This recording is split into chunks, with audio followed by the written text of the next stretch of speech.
Welcome back to the Third Shift Crafts podcast. I'm Lauren, and I'm so glad you're here for episode 2. Today we're diving into a topic that every woodworker, or honestly every maker of any kind, has faced. Mistakes, mess-ups, and those rare magical moments when something actually turns out like the picture you had in your head. Now, if you've ever stepped into a workshop, you already know what I'm talking about. You start out with this beautiful vision. Maybe it's a cutting board, maybe it's a shelf, maybe it's a farmhouse table. You can see it so clearly in your mind. And then reality shows up. The board doesn't quite fit, the stain dries blotchy, your measurements are mysteriously off, even though you swear you measured 3 times. Suddenly, the thing you pictured doesn't look anything like what's in front of you. Sound familiar? Yeah, been there, done that. Still have the pile of scrap wood to prove it. That's why I wanted to dedicate this whole episode to the real side of woodworking. Because too often, especially online, we only see the polished end results. The perfect builds, spotless shops, the projects that look like they came straight out of a magazine. And if you're new, or even if you've been at it a while, it can make you feel like you're the only one struggling. Like everyone else has it figured out and you're the odd one out, fumbling with glue ups and cursing at your tape measure. But here's the truth. Mistakes are part of the process. That's not a sign that you're failing. They're actually the best teachers you'll ever have in the shop. And in a weird way, they're also the memories you'll look back on and laugh at later. So today we're going to get real about it. This episode is part story time, part confession, and part encouragement. I'll take you back to the story of my very first project, which, spoiler alert, was far from perfect. Like, not even close. I'll also share what went sideways, what I learned from it, and why I kept going anyway. We'll also talk about the idea of progress over perfection. Because if there's one mindset that will keep you coming back to the shop instead of giving up, it's that one. And then, because I want this to be useful too, I'll give some tips for beginners. The little things I wish someone had told me when I first started.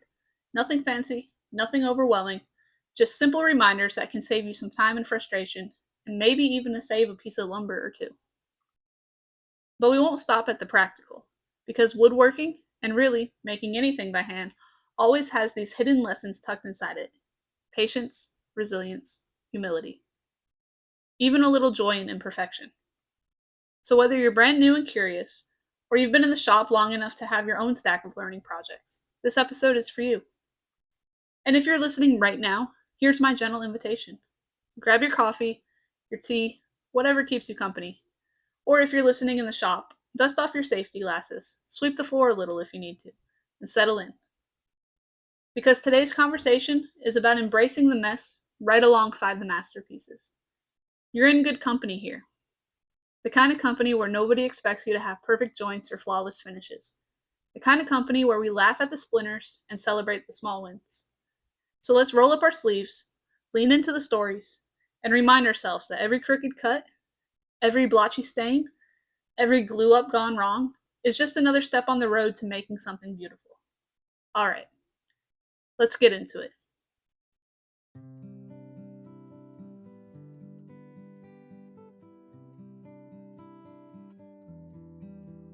Every woodworker remembers their first project. It's kind of like your first car or your first attempt at cooking a meal without a recipe. You don't forget it, partly because of the pride, and partly because of how badly it went wrong. For me, that first project was a barstool. Somewhere around 2013, maybe 2014, I got it into my head that I was going to build one. Now let me set the scene. I was not working with a dream workshop. I didn't have a wall lined up with shiny new tools or a dust collection system or even much of a clue what I was doing. What I did have was a folding table, a few scattered tools, some thrifted, some borrowed, some that probably weren't even meant for woodworking at all, and a whole lot of determination. Why a bar stool? Honestly, I don't even know. It seemed practical. Everyone needs a place to sit, right? And in my head, it seemed so simple. 4 legs, a seat, maybe a couple crossbars to hold it together. How hard could it really be? Because if you've ever built anything, you already know where this is going. I remember sketching it out on a piece of scrap paper. Nothing technical, nothing measured to scale, just a doodle that looked vaguely like a stool. I grabbed some wood, nothing fancy, just whatever I could get my hands on at the time. Looking back, The wood wasn't even straight. Some of the boards were warped, some were splintered, but I didn't know enough to care. I was too busy being excited about the idea of making something. The first challenge? Cutting the legs. In theory, this should have been simple. In practice, let's just say my measurements were inconsistent. I swear I measured, but somehow when I put those 4 legs side by side, no two were the same length. One was an inch longer, one was a little crooked, and one looked like I'd sawed it freehand while blindfolded. But I figured, it'll all even out when I put it together. Spoiler, it did not.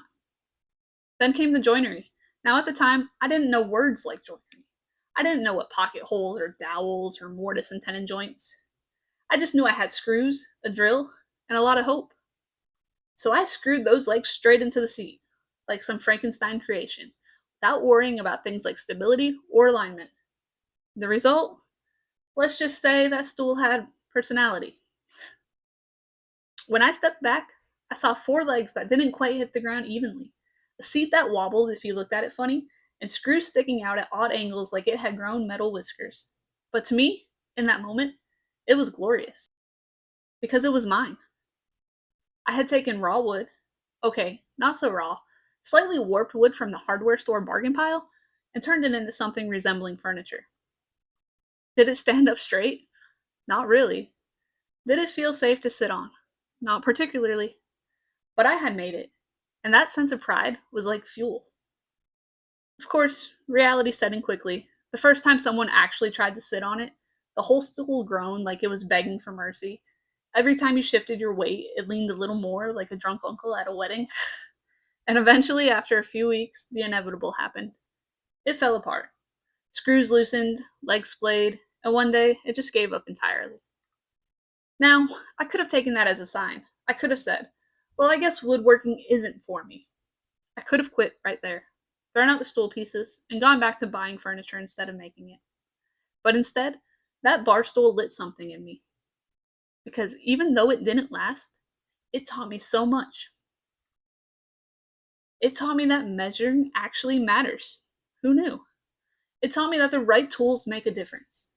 It taught me that wood is not as forgiving as it looks, and that gravity is always stronger than your optimism. Most of all, it taught me that failure isn't the end of the story. It's just part of it. When I think back on that bar stool now, I don't think about the frustration. I think about the way I felt building it, the excitement of turning an idea into something tangible. I think about the pride I felt, even in the wobble. And I think about how that one silly, crooked, short-lived stool cracked open the door to everything else I've built since. That's the funny thing about first projects. They're rarely masterpieces. Most of them are mess-ups, but they're also milestones. They're proof that you started, and you can't get to masterpiece without first making a mess. So if you're listening to this and you're a beginner, maybe you're staring at your first project thinking, this is terrible. Let me tell you, good. That means you're doing it right. That means you're learning. That means you're on your way. The bar stool fell apart, sure, but I didn't. I kept showing up. I kept trying. I kept learning, one crooked cut at a time. And slowly, those mistakes started to turn into something closer to skill. And that's what I want you to remember. The masterpiece always lives on the other side of the mess ups. If there's one lesson I wish someone had drilled into me back when I was building that first wobbly bar stool, it's this: progress over perfection. Because here's the truth: if you chase perfection in the shop, you'll never finish a single project. You'll measure 10 times, cut once, and then still second guess yourself. You'll sand a board until there's practically nothing left of it because you're convinced it's not smooth enough. You'll stare at a stain color for hours trying to decide if it's just right. And eventually, you'll burn yourself out before you even have the chance to fall in love with the process. And that's the thing about woodworking. It's not about flawless results. It's about the process of getting better, one project at a time. When I built that bar stool, I had no idea what I was doing. The legs were uneven, the screws were a mess, the whole thing leaned like a house of cards in a windstorm. But here's the magic. The second project I built, it was just a little bit better. The cuts were a little straighter. The wobble wasn't quite as dramatic. I still made mistakes, but I could see improvement. And that improvement lit me up more than any idea of perfection ever could. Because progress is visible, progress is tangible, progress is motivating. I think a lot of us in the shop and in life get hung up on perfection. We scroll through Instagram or YouTube watching these polished videos where the shop is spotless, the cuts are flawless, and the finished project looks like it came straight out of a catalog. And it's inspiring, sure, but it can also be paralyzing. Because you start thinking, if I can't make it look like that, what's the point? But here's what those videos don't show: the pile of scrap wood hidden behind the camera, the projects that cracked or split, the nights when the glue up failed and the builder had to start all over again. Nobody gets to perfect without making a whole lot of imperfect along the way. And honestly, perfect is boring. Think about it. The projects I love the most in my own house aren't the ones that turned out flawlessly. They're the ones with little quirks that tell a story. Like the table with a knot right in the center that I couldn't sand out. Now it's the spot where my coffee mug always lands. Or the cutting board with a tiny burn mark on the edge because I got distracted. Now it's a conversation starter. Those imperfections, they're reminders that I made this with my own hands. They're proof that I showed up. Perfection, if it even exists, leaves no room for personality. Progress leaves fingerprints all over the place. And this isn't just about woodworking. Progress over perfection is a philosophy that carries into everything. Outdoor cooking? Oh, trust me, you'll burn something. You'll pull chicken off the smoker too early. You'll end up with a steak that's more well done than medium rare.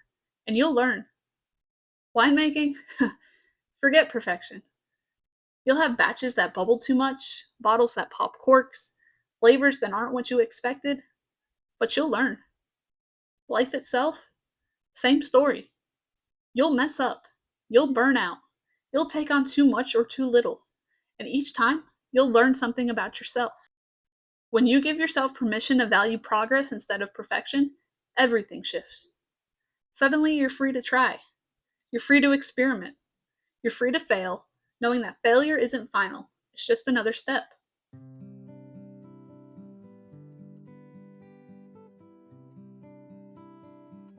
Alright, so we've talked about my first project disaster, that short-lived barstool, and we've talked about why progress beats perfection every single time.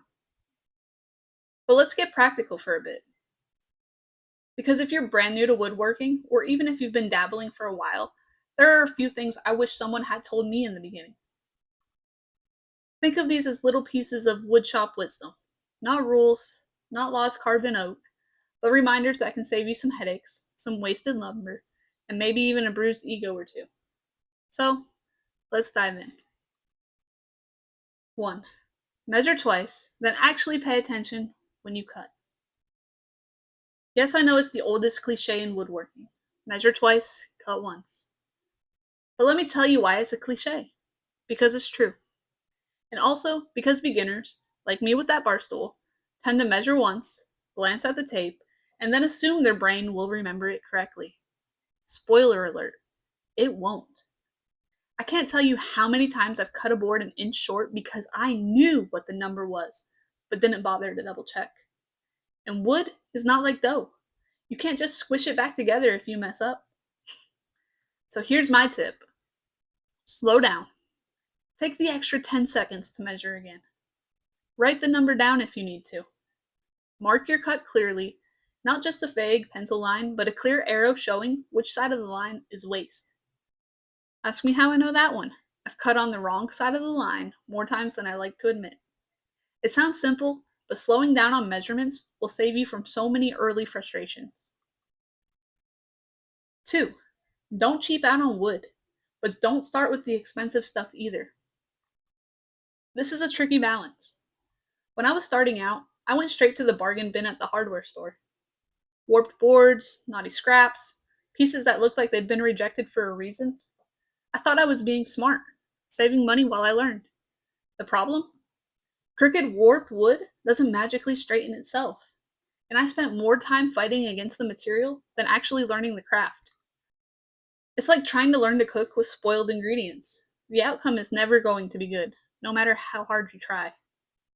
On the flip side, I wouldn't recommend starting with exotic woods or expensive oak either. Because let's be real, you will mess up at first. And it's going to hurt a lot less when you ruin a $6 pine board than when you destroy a $60 walnut slab. So here's the middle ground. Start with decent quality, straight, affordable wood. Pine is a great teacher, it's forgiving, it sands easily, and it won't break your budget. Once you've built a few things and you're feeling more confident, then start upgrading to nicer materials. 3. Sanding is a marathon, not a sprint. If you've never sanded before, let me tell you something. Sanding will test your patience. In the beginning, I treated sanding like a punishment. I rushed through it, skipped grits, and then convinced myself that a rough surface was good enough. And then I'd apply stain and instantly regret it. Because stain doesn't lie. It highlights every scratch, every swirl, every lazy spot you thought you could get away with. The tip here: trust the process. Start with a lower grit, work your way up, and don't skip steps. Sand with the grain, not against it, and know that the time you spend sanding will make or break how your project looks and feels in the end. It's not glamorous. Nobody brags about sanding, but it's one of those foundational skills that separate a project you're proud of from one that you kind of hide in the corner. 4. Clamps are your best friend, and you can never have enough of them. Here's something you'll learn quickly. Whatever number of clamps you think you need, double it, then double it again. I didn't understand this at first. I'd glue pieces together, throw one clamp on it, and wonder why the joints came apart or dried crooked. Wood moves, glue slips. Gravity doesn't care about your plans. Clamps are what keeps everything aligned until the glue does its job. And yes, clamps can get expensive. So don't feel like you need to buy a dozen all at once. Start small. Grab a couple whenever you can and build up your collection. Even a few extra cheap bar clamps can make a huge difference in the quality of your builds. 5. Safety glasses aren't optional. I know. Nobody likes to hear about safety. But let me be blunt. Your eyes don't grow back. And sawdust is sneaky. A tiny splinter in your eye can ruin your whole day, or worse. I'll admit, when I first started, and sometimes even now, I'm not as consistent as I should be. I'll throw on glasses if I remember, but more often than not, I'll be halfway through a cut before realizing I skip them. And every single time I feel sawdust hit my face, I think, well, this is how it happens. Now, glasses are mostly non-negotiable. I've gotten a little better at remembering to wear them. Hearing protection too, if I'm working with ladder tools. It doesn't make you less tough. It makes you smart enough to keep showing up tomorrow. 6. Accept that mistakes will happen and learn to laugh at them. This one might be the most important tip of all. No matter how careful you are, no matter how much you prepare, you will mess up. Boards will split, cuts will go wonky, glue will drip where it shouldn't, and you have a choice in those moments. You can get frustrated, beat yourself up, and maybe even walk away for good. Or you can laugh, learn, and keep going. I still mess up projects all the time. The difference is, now I don't see those mistakes as failures. I see them as tuition, the cost of learning. And honestly, sometimes the mistakes make the best stories. Like the time I built a shelf that leaned so hard to one side that I pretended it was a modern design. Or the time I cut every single board for a project an inch too short because I misread my tape measure. Those projects weren't a waste. They were lessons. 7. Celebrate the small wins. Here's the part beginners often forget. Every project you finish, no matter how imperfect, is worth celebrating. The first time your cuts actually line up, celebrate. The first time your stain goes on smoothly, celebrate. The first time your project doesn't wobble when someone sits on it, definitely celebrate. Because those small wins are fuel. They remind you that you're making progress. And if you stack enough of them together, you'll look back one day and realize how far you've come. At the end of the day, woodworking, like any craft, isn't about building perfect projects. It's about building yourself along the way. It's about patience, persistence, and progress. So if you're a beginner, Here's my encouragement. Don't get discouraged. Don't compare your chapter 1 to someone else's chapter 20. And don't let mistakes convince you that you're not cut out for this. Because you are. You're going to build things that wobble. You're going to sand too much. You're going to cut too short. And you're going to keep getting better. One board, one project, one lesson at a time. And that's the beauty of it.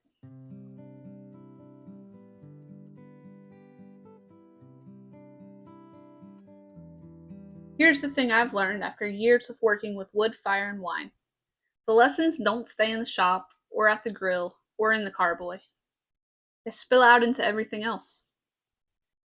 They sneak into the way you see the world, the way you handle setbacks, the way you relate to people. And that's what I want to talk about in this last part of today's episode. Because woodworking isn't just about learning to cut, sand, and glue. Cooking isn't just about feeding people. Wine isn't just about having a drink.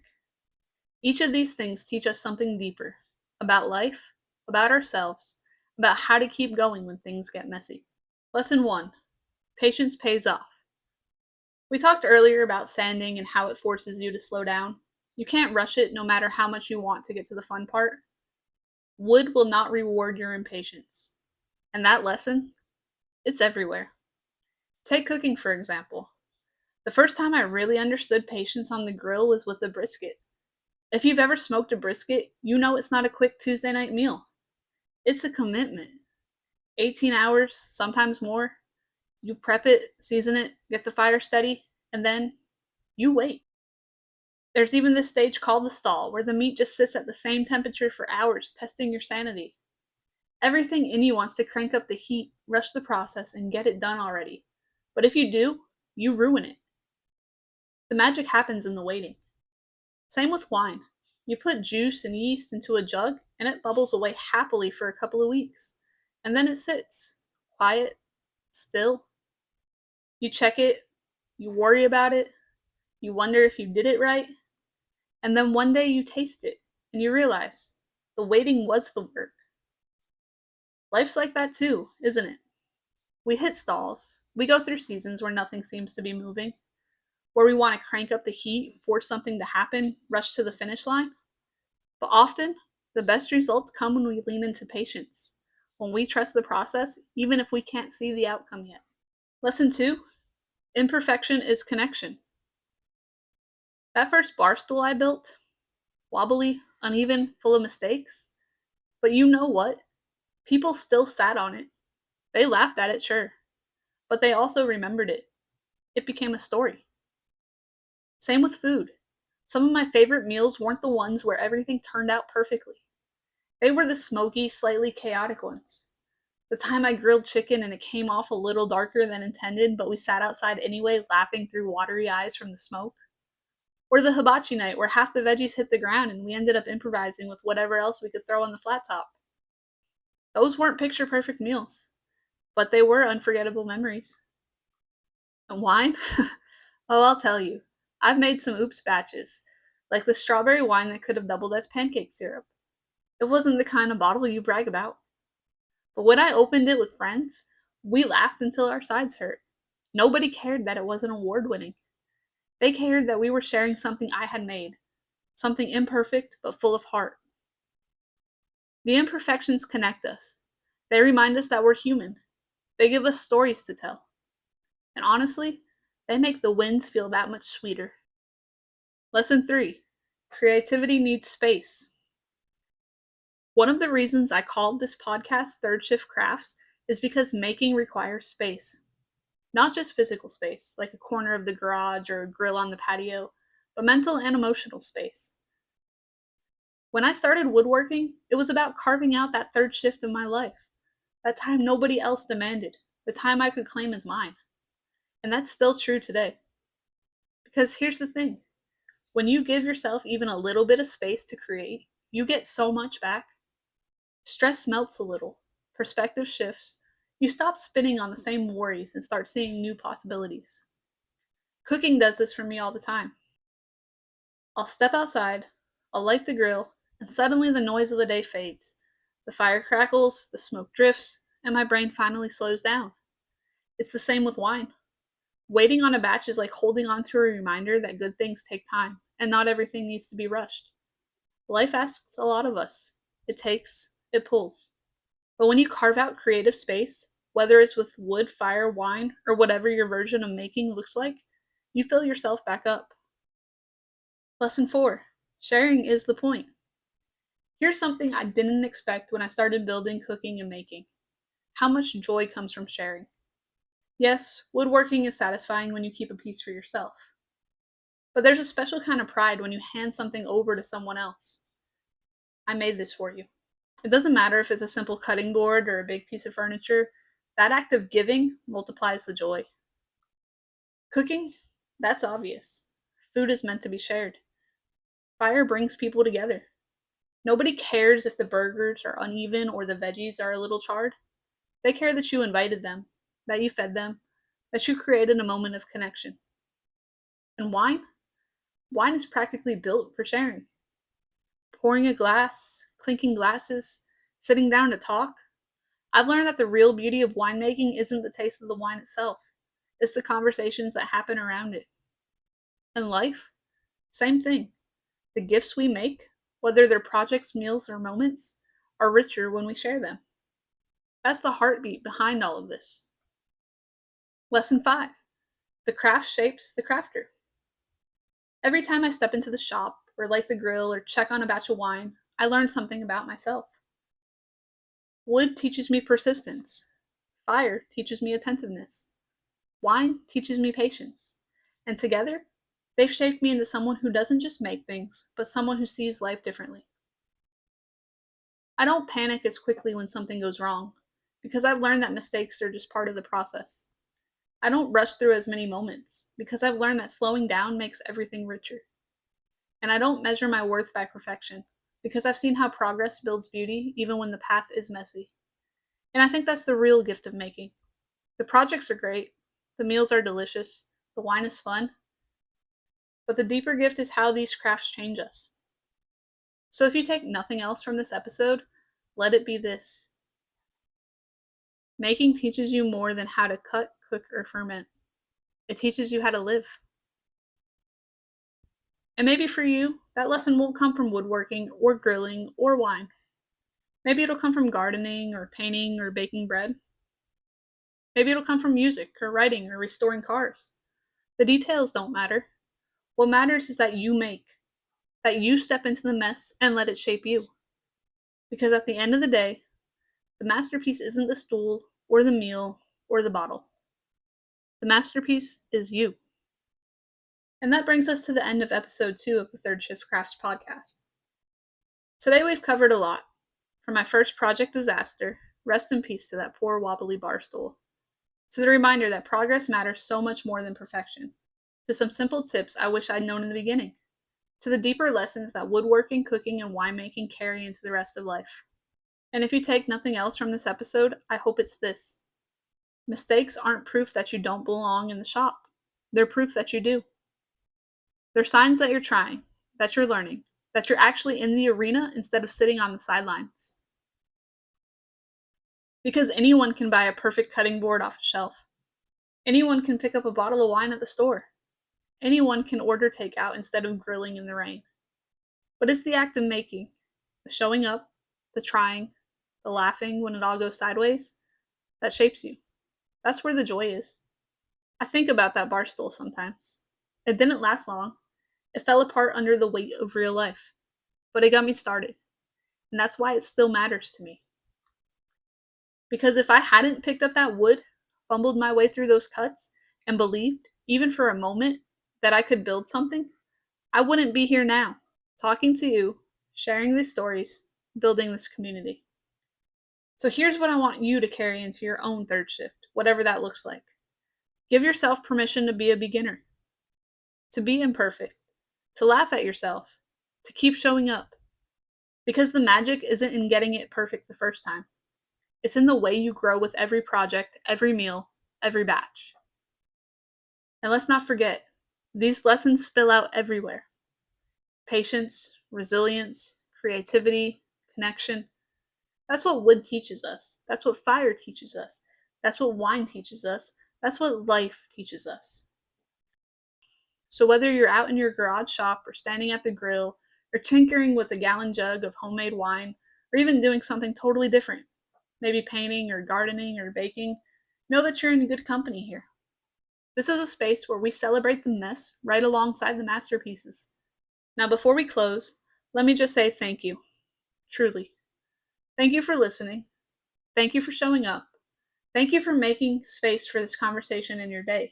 And if you enjoyed today's episode, here's my little ask. First, hit that subscribe button so you don't miss what's coming next. We've got more woodshop stories, more cooking adventures, more reflections on what it means to live a crafted life, and I don't want you to miss a single one. Second, if you know someone who might enjoy this, a fellow maker, a weekend grill master, a friend who could use a little encouragement, would you share this podcast with them? Word of mouth is how this community grows, and you never know who might need to hear that their mistakes are actually worth celebrating. And third, if you want to keep the conversation going, come hang out with me outside the podcast. You'll find me on Instagram, on the blog, and over at the Third Shift Crafts website. That's where I share more projects, recipes, and reflections. And honestly, it's just another place for us to connect. Because at the end of the day, this isn't just about woodworking or cooking or winemaking. It's about building a life that feels grounded, joyful, and handmade. And that's what we're doing here, together. So until next time, keep making, keep savoring, and keep finding joy in the process. And remember, the wobbly barstool still counts.